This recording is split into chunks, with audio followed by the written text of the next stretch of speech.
Esiet sveicināti Rīga TV 24 skatītāji, kā jau noteikti zinat, tad šodien ir Starptautiskā ģimenes diena, un arī šīs dienas laikā mēs cenšamies noskaidrot, kas būtu jāsaprot ar vārdu ģimene, vai ģimenes vērtības, vai ģimenes uzskati, vai uzskati pret ģimeni būtu laikam ejot jāmaina. Par to visu runāsim ar Kristīnu Gārinu, Mozaīkas pārstāvs. Labdien! Nu jā, šodien ir šī galvenā starptautiskā ģimenes diena, un tāpēc arī mums šis vispār atslēgas vārds ģimene arī interesēja. Vai ģimenes izpratne pret ģimeni būtu jāmaina mūsdienu sabiedrībā? Es domāju, ka izpratne par ģimeni jau mainās, tā kā viņa nav nekā mākslīgi īpaši jāmaina. Tas, kādas mums ģimenes šobrīd de facto pastāv, tas jau pats par sevi šo ģimeni iedzienu maina. Tas nav kaut kas, ko var ierakstīt likumā un pateikt, ka tas noteikti tur pieaugušo skaits, noteikts bērnu skaits, kas ir tur reģistrēti kaut kādās speciālās institūcijās. Tas ir faktiski situācija, kā cilvēki savu dzīvi veido. Es domāju, tas termins jau ir paplašinājies krietni.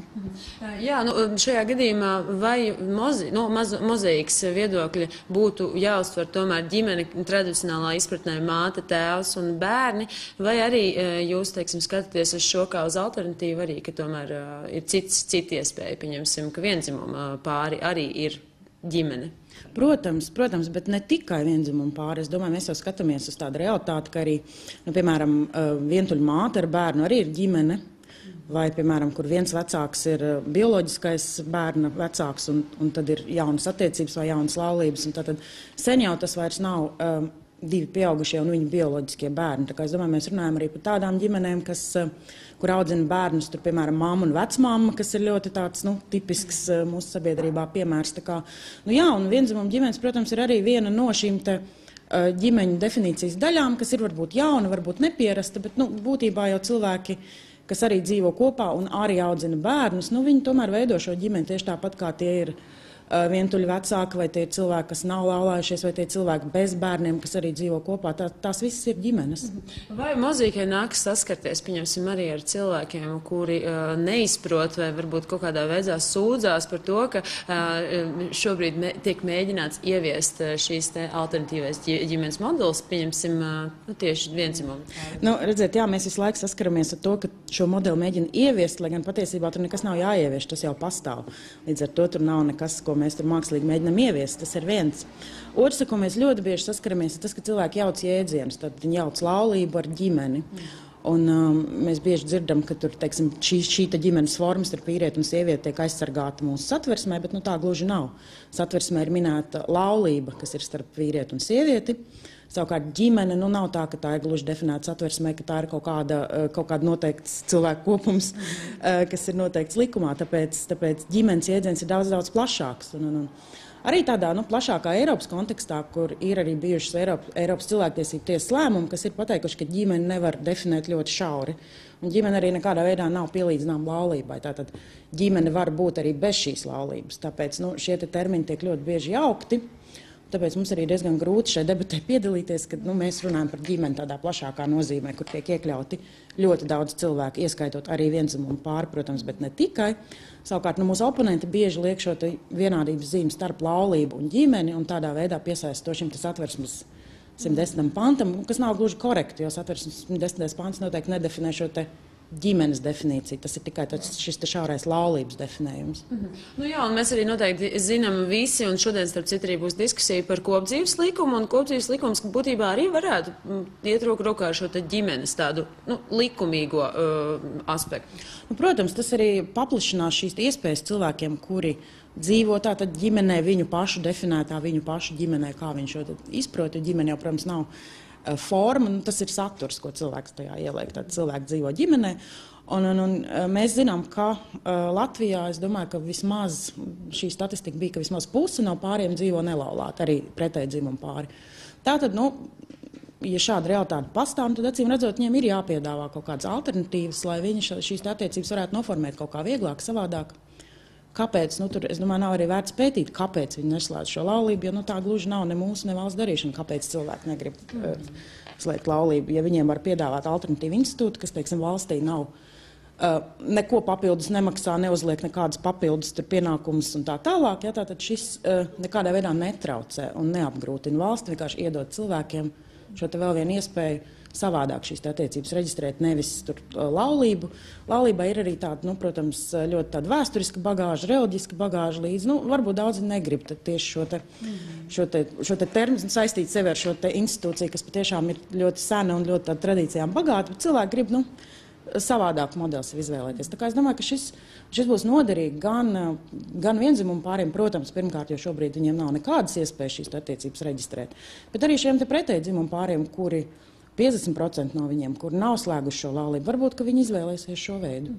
Kā viens no galvenajiem argumentiem, cik zinu, ir arī tāds pragmātisks pieeja tam, ka tomēr tajā brīdī notiek ar partneri kādas sliktas lietas, tad, lai ir tās tiesības likuma priekšā, un šī iniciatīva principā ir balstīta uz šo argumentu, ja? Jā, mēs neesam šīs iniciatīvas autori, tāpēc man grūti pateikt, uz kādiem argumentiem tas balstīts. To mēs arī droši vien šodien diskusijā uzzināsim, kas notiek. Bet šis ir viens no, es domāju, ka ir divi galvenie argumenti. Viens ir šis te pragmatiskais arguments, ka patiešām cilvēkiem trūkst aizsardzības, kaut kas noteikts. Tas patiešām ir ļoti daudz tādu traģisku stāstu. Un otrs ir tāds tīri emocionāls arguments, ka ja valsts atzīst šo te partnerattiecību, tad valsts arī pasaka sabiedrībai, ka tas ir ok, ka tātad šie cilvēki nav kaut kāda otrā šķira vai šie cilvēki, ka viņiem nepienāks tās pašas tiesības, kas pārējiem. Es domāju, ka mums arī sabiedrība ir tāda diezgan, likuma paklausīga un tāda valsts autoritāti uztveroša, tāda, likuma ziņā, ka viņi paskatās, ka valsts kā autoritāte pasaka tev, ka šis ir ok. Es domāju, ka tas ir ļoti svarīgi arī sabiedrības attieksmes veidošanas procesā, ka valsts tātad pieņem šo opciju, un arī tad sabiedrībai tas ir tāds signāls, ka arī valsts pieņem šos cilvēkus kā vienlīdzīgus. Kāda ir prognoze vispār? Vai esat prognozējuši arī, vai tiešām šo te likumu, kopdzīves likumu pieņems, un vai šī te valsts arī izvēlēsies šo izglītošanas funkciju kaut kādā ziņā, lai sabiedrība tiktu informēta un tiešām izglītot? Es domāju, ka droši vien, ka parakstus savāks par šo iniciatīvu nepieciešamos, vai šī iniciatīva tiks pieņemta šīs Saeimas laikā. Es, protams, stipri šaubos, ja mēs paskatāmies uz Saeimas sastāvu un uz balsojumiem, man ir lielas šaubas, bet tas ir, protams, sācis šo diskusiju, ir sākusies debata, cilvēki var skatīties, ko politiķi saka, un tad izvēlēties, par ko viņi balso nākamās vēlēšanās, un skatīties, kāda būs nākamā Saeima, un vai nākamā Saeima pieņem šādu likumu. Jo par šo Saeimu man ir zināmas šaubas, tad tas būtu tiešām liels brīnums. Katrā ziņā tas tāds ilgtermiņa vēl procesā izskatās. Ilgtermiņa, jebkurā gadījumā jebkura likumdošanas iniciatīva ir ļoti liels ilgtermiņa process. Kā es domāju, ka tas nav gads, tie nav 2 gadi, un mēs sākām šo procesu jau kaut kādā 2007. 2008. gadā. Pirms tam ir bijuši arī mēģinājumi jau no 90. gados, tā kā tas viss ir ļoti, ļoti ilgs process. Mēs arī iepriekš nedaudz runājām par to, ka patiesībā diezgan daudz visādi atsevišķi it kā savstarpēji nesaistīti procesi notiek, kur arī varētu meklēt apakšā zemtekstos, tomēr saistību ar, pieņemsim, mozaīkas pārstāvjiem. Šajā gadījumā, pieņemsim, ka vienu brīdi bija tāda iniciatīva, ka vajadzētu skolās mācīt bērniem likumību, un tad radās jautājums, kas vispār likumība ir, un ļoti daudziem bija priekšstats, ka likumība ir saistīta tieši ar dzimumziņu. Vai esat arī saskārusies ar šo, un esat savā starpā varbūt runājuši? Jā, likumība, tas tāds ļoti stiepjams jēdziens. Tieši šī iniciatīva, kas nesen bija Saeimā, tur galīgi nevarēja saprast, ko tieši šīs iniciatīvas autori domā ar šo likumību. Ja viņi domā mācīt tieši Bībeli skolās, tad tur tā kā netikumības ir vairāk kā jebkurā porno žurnālā vienzimuma attiecību propagandējošā. Es domāju, ka tur tiešām šie jēdzieni ir tik plaši, ka ar tiem ir sevišķi izglītības sistēmā. Es domāju, ka tiem operēt un ir ļoti bīstami, ka tās interpretācijas var būt tik plašas, ka galā tas bērns paliek vispār bez jebkādas seksuālas izglītības, bez jebkādām zināšanām par savu ķermeni, bez jebkādas sapratnes, kas ir seksualitāte. Un tad šādi jaunieši un bērni arī ir vairāk pakļauti riskam, ka viņi tiek seksuāli izmantot, ja viņi nesaprot, kas ar viņiem notiek. Līdz ar to tas ir tāds ļoti, ļoti bīstams process, kas var novest tiešām pie bērniem, kas kas tiek pēc tam seksuāli izmantot dēļ tā, ka viņiem nav informācijas par to, kas vispār ir seksualitāte. Jūs šeit teiksim, ka tas būtu skolā jāmāc, vai varbūt iepriekš pieminētajā ģimenē tomēr šādas lietas par to pašu likumību, to pašu arī seksualitāti būtu tomēr jārunā ar vecākiem? Gan, es domāju, jāmāc gan skolā, gan ģimenē, bet ir tāda, diemžēl, situācija tāda, ka ne visiem bērniem ir vienādas ģimenes, ne visiem bērniem ir ģimenes, kas ar viņiem par to runā.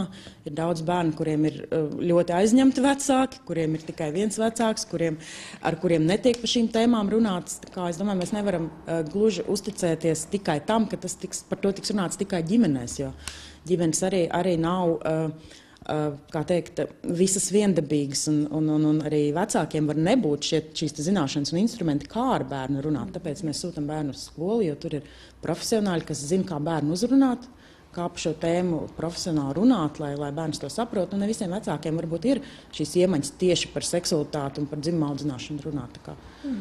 Viena arī no teiksim, skaidrojumiem likumībai bija tas, ka tomēr jāmāca ir gan līdzjūtība, gan vispār emocionālais inteliģence saistībā. Kā jums šķiet, vai tas arī tiešām būtu jāmāca, teiksim, šajā brīdī, lai nerastos aizspriedumi, kuri šobrīd bieži vien ir tikai nezināšanas? Protams, domāju, ka bērns kā reizi ļoti uzņēmīgi šādai empātijai saprast savus arī vienaudžus. Es domāju, ka bērni arī skatās saviem vienaudžiem un redz, ka visi cilvēki nav vienādi, un arī viņu vienaudži nav vienādi. Tāpēc es domāju, ka tas ir tieši svarīgi bērniem izglītības procesā to izzināt. Tad, kad viņš ir klasē, un tad, kad viņš redz, ka viņam ir varbūt kāds klases biedrs kaut kādā veidā atšķirīgs, jebkādā veidā. Es domāju, ka tas patiešām ir jāmāca. Jā, jo ir iepriekš arī jūs, ja nemaldos, runājuši par to, ka, ja mēs runājam par mīlošu ģimeni, tad nevienmēr bioloģiskie vecāki būs mīloši, un turpretī iespējams vienzimuma pāris būs mīloši un došu visu iespējamo mīlestību šiem bērniem, uz ko mums pretī atbildēja šodien arhibīskaps Jānis Vanaks, ka tās ir nesalīdzināmas lietas. Kā jūs esat pieļauju, ka arī esat runājuši, komunikācija arī ir bijusi par šo tēmu. Kā jūs domājat? Jā, mēs domājam patiešām, ka tādā ģimenes vecāku kontekstā, vai tu esi vai neesi labs vecāks savam bērnam, absolūti nav atkarīgs no tavas ne seksuālās orientācijas, ne ar kādu dzimumu partneri tu esi attiecībās. Tāpēc es domāju, ka labi un slikti vecāki ir visās sabiedrības grupās. Tāpēc arī, piemēram, ja mēs runājam par kādiem adopcijas procesiem Latvijā, kur cilvēks tiek vērtēts kā vai viņš ir vai nav piemērots būt vecāks, tad adoptēt bērnu, tad nevienā brīdī nevērtē viņa seksuālo orientāciju, vērtē viņa spējas būt vecākam pilnīgi savādākās kategorijās. Tātad vai viņš var nodrošināt šo bērnu, vai viņam ir dzīvesvieta. Šie kritēriji ir vienādi pilnīgi visiem cilvēkiem. Tas ir pareizi, jo tas, ka tu esi heteroseksuāls cilvēks, kas dzīvo heteroseksuālā laulībā, automātiski negarantē to, ka tu būsi labs vecāks. Bet šajā gadījumā oficiāli varbūt tās nav šādas kategorijas, bet vai tomēr adoptācijas procesā to nemēģina ņemt vērā un, ja teiksim, tā ir iespējams likt akmeņus priekšā, lai varbūt nedabūtu attiecīgi? Es ceru, ka nē. Nav arī bijušas neviena sūdzība. Ja kādam šāda situācija ir, tad mēs, protams, aicinām nākt pie mums un tad mēs šo situāciju skaidrosim. Ir arī atkal Eiropas cilvēktiesību tiesas lēmums, kurš skaidri pasaka, ka seksuāla orientācija nevar būt ierobežojums adoptēt bērnu tajās valstīs, kur vai nu pāriem ir atļauts adoptēt bērnu, vai nu vienam neprecētam cilvēkam ir atļauts adoptēt bērnu. Tad šajā situācijā, nezinot šī cilvēka seksuālo orientāciju, šis faktors nedrīkst tikt ņemts vērā, vērtējot šo atbilstību. Jā, mēs diezgan daudz runājam, protams, arī par reliģiju un par to, ka reliģiju pirmkārt jau vajadzētu nošķirt arī no politikas, un pēdējais nesen bija ziņas par to, ka arī no satversmes vajadzētu izņemt ārā, ka balstoties uz kristīgām vērtībām būtu tomēr sabiedrībai. Pirmkārt jau pašā pamatā mums ir Latvijā ne tikai viena reliģija, mums ir vairākas, un otrs arguments bija, ka tā taču nevar būt, ka tad ir iespēja veidot likumu ar tādu kristīgo dogmu un tādējādi izslēdzot demokrātiju un citas lietas. Kā jūs domājat šajā ziņā? Es personīgi noteikti piekrītu, ka šis būtu arī jāizņem no satversmes, bet tas nav šīs kristīgās vērtības arī ir interpretējams tieši tāpat kā likumība, tieši tāpat kā ģimene. Un kāds varbūt redz kristīgās vērtības tajā, ka vajag iet tur protestēt pret praidu un mest ar pūšiem tomātiem pa cilvēkiem, kas tev nepatīk. Kāds savukārt interpretē kristīgās vērtības kā labestību, mīlestību pret savu tuvāko. Tā kā tas ir atkarīgs arī kā cilvēks skatās uz šām kristīgām vērtībām. Arī pie mums ir ne visas baznīcas ir pret, tātad LGBT cilvēkiem, ne visas baznīcas ir pret partneru attiecībām. Tas ir ļoti tāds arī stiepts jēdziens, ka baznīca un reliģija obligāti ir pret. Tā nav, un arī, ja mēs paskatāmies uz citām valstīm, es nezinu, piemēram, Zviedrijas piemēram mēs varam paņemt, kur baznīca arī laulā viendzimumu pārus, baznīcā slēdz šīs laulības, un baznīca nav sabrukusi, un dievsots pār viņiem nav nācis, un viss ir kārtībā jau sen, un tieši tāpat citās valstīs. Tā kā, tas, ka tieši pie mums ir kaut kādi ļoti, dažas ļoti konservatīvas un savās tādās šajās kristīgās vērtībās iesīkstējušas baznīcas vai varbūt atsevišķi cilvēki reliģiskās organizācijās. Tas nenozīmē, ka visa reliģija ir automātiski jānoraksta kā nederīgi demokrātijas šiem procesiem. Tā kā es domāju, ka arī mūsu baznīcas un reliģiskās organizācijas augs un pienāks laiks, kad arī viņi būs izauguši līdz šim te Eiropas vidējiem līmenim, kur patiešām baznīcas arī nediskriminē ne sievietes, ne viendzimumu pārus. Tā kā tur tāls ceļš ejams. Garā ziņā tā arī baznīcai būtu jāiet tomēr laikam līdzi, ne tikai visai pārējai pasaulē. Tieši tā. Un paskatoties tepat uz kaut vai uz Luterāņu baznīcu Zviedrijā, un pie mums ir skaidri redzams, ka tātad kāds ir baznīca, kas ir tā kā mūsdienās, šodienā dzīvo, un arī tad uz šīm baznīcām arī iet vairāk cilvēku. Un ir tāda baznīca, kas tā kā drusciņā aizkavējušās pagājušā gadsimtā, bet tiksim līdzi arī mēs, es domāju. Šodien interesants izteikums arī Vanaga kungs minēja par to, ka viņš neuzskata, ka šādi cilvēki, kuriem ir citādāka seksualitāte, ka viņi būtu piedzimuši tādi, ka patiesībā tam ir dažādi apstākļi, ka to var izskaidrot vienmēr ar kaut kādām vai bērnības traumām, vai ar kaut ko katrā ziņā, bet viens jūsu galvenais arguments ir būtībā vai ne ir tas, ka tomēr cilvēks piedzimst ar to. Pilnīgi noteikti, jā, cilvēks ar to piedzimst, un es domāju, ka tas ir tas, ka šī vide, kurā viņš dzīvo, ka viņa seksualitāte neveido tas, ko viņš redz sev apkārt, to jau pierāda tas, ka 99% homoseksuāli cilvēki ir izauguši heteroseksuālās ģimenēs ar heteroseksuāliem vecākiem. Un tas kaut kā nav viņus ietekmējis mainīt šo seksuālo orientāciju. Tāpēc skaidrs, ka cilvēki tādi piedzimst, jā, tas, ka zinātniski pētījumi, tas tāds, zinātne atšķirībā no reliģijas dogmām visu laiku attīstas un process notiek. Skaidrs, ka tas nav vienkārši tagad atklāt šo te vienu gēnu, ja, tad tur zinātnieki pie tā strādā ļoti sen. Un tas ir process, kas notiek vēl aizvien. Jā, tas arī bija arguments, ka patiesībā nav atrasts ģenētiski pamatojums tam. Nav atrasts, jā, patiešām nav atrasts. Tā kā tur zinātne pie tā vēl strādā, kā pie ļoti daudziem jautājumiem, kur zinātne vēl tā kā nav gluži tikusi skaidrībā, bet tas nenozīmē, ka šīs atbildes nav. Tas nozīmē, ka mēs vienkārši pie tās vēl neesam nonākuši. Jā, Mēs pirms tam arī ļoti diskutējām arī ar Vanagu kungu par to, ka ko tad darīt, ja cilvēkam ir šī dabiskā dziņa, ko viņam atturēties pilnībā un kāpēc to darīt. Un tad viņš minēja kā argumentu, ka ne jau viss mūsos ir patiesībā labs, ir arī sliktās lietas, un tās sliktās lietas, jā, viņas vajagot apspiest. Un tas, kā jūs vērtāt šādu izteikumu, vai tas nav tāds senīls? Es domāju, ka apspiest, ja ir tādas tieksmes cilvēkam, kuras, piemēram, ir nelikumīgas, tad tās vajag apspiest. Piemēram, ja tev gribas iet zakt vai slepkavot, tad tās noteikti vajag apspiest. Jā.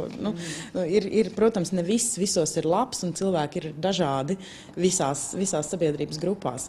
Apspiest savu seksualitāti, tas ir, manuprāt, ļoti nepareizi. Un par to ir jārunā, protams, ar seksologiem, psihoterapeitiem, kas var pateikt, kādas ir sekas tam, ka cilvēks apspiež savu seksualitāti. Tas patiešām ir, es neesmu speciālists šajā jomā, bet jebkurš cilvēks, kas par to tā padomās pie sevis, ja viņš apspiestu savu seksualitāti, tas patiešām radītu lielu diskomfortu. Un es domāju, ka šādi cilvēki dzīvo diskomfortā, pašizolējas, viņi nav pilnvērtīgi sabiedrības locekļi, viņi nevar vispār pildīt savu funkciju sabiedrībā kā sabiedrības locekļi. Es domāju, ka nevajadzētu to iedrošināt. Tas nevarētu būt arī tāds kā bumba ar laika tīkli, ka tomēr apspiežot ilgstoši kaut kādā brīdī, jebkurā gadījumā šīs vajadzības nāk?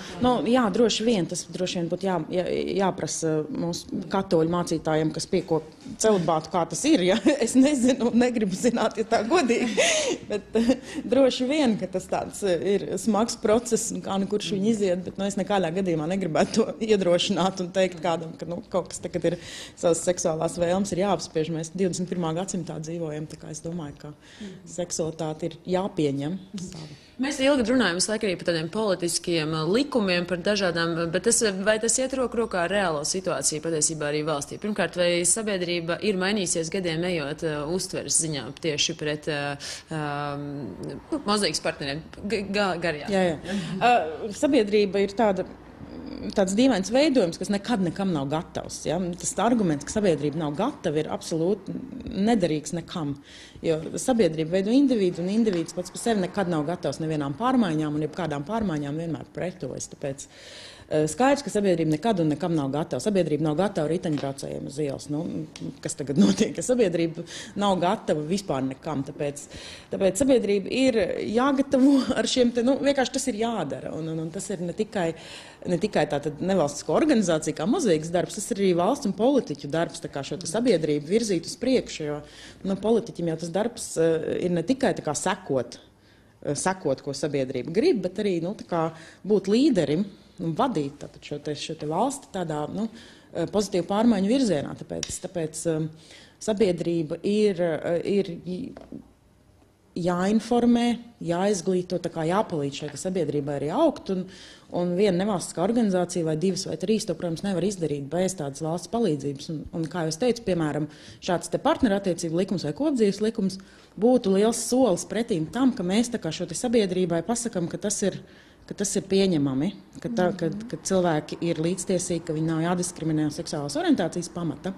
Tur ir patiešām valstī ir jāiesaistās, lai šis notiek. Skaidrs, ka mums tas notiek šausmīgi lēni, un sabiedrība ir kūtra uz šīm pārmaiņām, jo arī no politiķa, no viedokļa līderu puses nenāk šāds pamudinājums uz šīm pārmaiņām.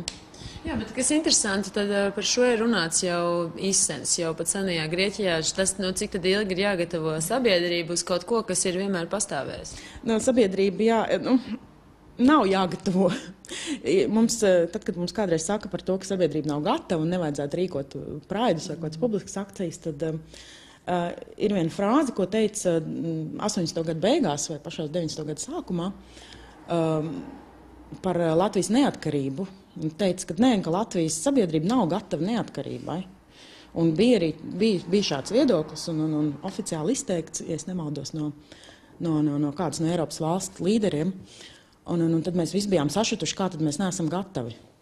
Protams, ka mēs esam gatavi pozitīvām pārmaiņām. Vienkārši pārmaiņas rada diskomfortu cilvēkos, kamēr viņi pierod un adaptējas. Un tātad arī šis neatkarības atgūšanas process skaidrs, ka nebija viegls un kaut kādu diskomfortu, protams, radīja un viss bija straujas pārmaiņas. Bet neviens droši vien neteiks, ka tas bija uz sliktu. Vai ka sabiedrība patiešām kaut kādā veidā tika traumēta, vai viņu vajadzēja ilgāk gatavot un gaidīt. Protams, ka nē. Bet šajā gadījumā viens ir gatavot sabiedrību, bet tomēr viņi jau tiek gatavot visu laiku. Kādi ir novērojumi vispār arī iepriekšējos gados? Kāda ir attieksme, vai cilvēki kļūst ar vien saprotošāki, līdzjūtīgāki? Es nezinu, vai tur līdzjūtība ir nepieciešama, bet šajā gadījumā vai šī komunikācija ar sabiedrību ir? Mums ir tādas ļoti... uzskats, ka vienzimuma attiecība vai LGBT cilvēki, tad šī oponenti un pretinieki ir ļoti daudz, ir no tā, ka viņi vienkārši ļoti skaļi. Patiesībā jau lielākais daudzums sabiedrības ir tāds neitrāls un vienaldzīgs diezgan, un varbūt arī negrib vispār iesaistīties šajā tēmā un negrib neko par to dzirdēt, un šie cilvēki nav obligāti diskriminējoši vai negatīvi noskaņot. Vienkārši viņiem tas nepārāk interesē. Tā kā es domāju, ka šie pretinieki, kurus arī, protams, ļoti uzkurina reliģiskie līderi, un ir arī politiskas partijas, kas, teiksim, homofobijas būvē savu tā kā vēlētāju kapitālu. Tad šie cilvēki vienkārši skaļāk pauž šo savu viedokli, skaļāk tur ar kaut kādām pretakcijām uzstājas. Bet sabiedrības vairākums, es domāju, ir neitrāls. Kas īstenībā liecina par to, ka viņiem nav pretenzija par to, bet viņi arī... Viņiem nav tieši tāpat kā par daudziem jautājumiem, kur sabiedrības lielākā daļa neuzskata, ka viņiem būtu jāiesaistās. Un šīs ir tas darbs, kas ir jādara. Protams, ka mēs nepārliecināsim ne arhibīskapu Vanagu, ne Nacionālo apvienību, tas arī nav nepieciešams. Bet runāt ar šo te neitrālo sabiedrības daļu vajag. stāstīt, kāpēc tas ir vajadzīgs, kāpēc vajadzētu iestāties par, kā tas ietekmēs, teiksim, mūsu valsts demokrātiju, kā mēs tālāk attīstīsimies, vai mēs gribam tā kā kļūt par tādu patiešām modernu eiropeisku valsti, vai mēs tā kā gribam atkāpties atpakaļ un aiziet tā kā uz pagājušo un aizpagājušo gadsimtu. Šīs lietas ir, protams, jāskaidro šai te neitrālai sabiedrības daļai. Mums palikuši pēdējās pāris minūtes. Es vēl gribēju vaicāt par Pride, kas būs drīz jau 20. jūnijā. Tur viss jau notiek, Viss notiek, jā, sagatavošanās darbi notiek ļoti raiti, tā kā strādājam 20. jūnijā, jā, pulcēsimies Vērmanas dārzā un iesim gājienā. Uz kurien gājiens būs? Gājiens būs pa Tērbatas ielu līdz Bruņinieku ielai, tad pa Bruņinieku ielu līdz Brīvības ielai un atpakaļ uz Vērmanas dārzu pa Brīvības ielu, tā kā. Ir kaut kādas domas vai riska faktori, ka varētu būt tiešām cilvēki no malas, kas varbūt to neatbalsta un kaut kā mēģina traucēt jums? Cilvēki, kas neatbalsta, droši vien ir, vai viņi kaut kādas akcijas rīkos, es nezinu. Es domāju, ka tāda miermīlīga protesti ir demokrātijas sastāvdaļa, ja tas nepārkāp likumu, neierobežo mūsu tiesības pulcēties. Tā kā, es domāju, viss būs labi. Veiksmi jums. Paldies, ka atradāt laiku aprunāties. Un mēs jau pēc neilga brīža, pēc 4 minūtēm pieslēgsimies atpakaļ. Tad arī Baiba stāstīs par diskusiju, kas notiek Radisson Blu hotelī tieši par kopdzīves likumu.